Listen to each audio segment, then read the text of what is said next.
رفتی پیش قابلمه ها لوسی؟ رفتی پیش قابلمه ها مخ بخوری؟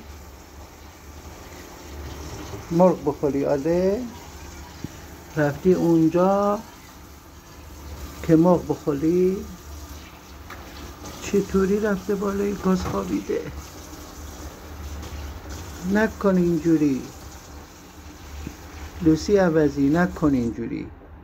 خب برای چی رفتی اون بالا؟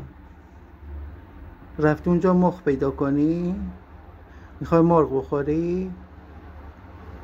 آره هر وقت آشپزی میکنیم این میاد اینجا دراز میکشه، مرغا رو که میریزیم تو قابلمه دزدکی میره در میاره بی شرف. آره اینطوری هم نگاه میکنه، دل آدم رو میبره. نگاه کنین چشاشو، نگاه کنین چشاشو. ای جان خوشگله، خوشگل دماغ صورتی، لایقشه. مخ بخوره لایقشه. مخ هممونم خورده.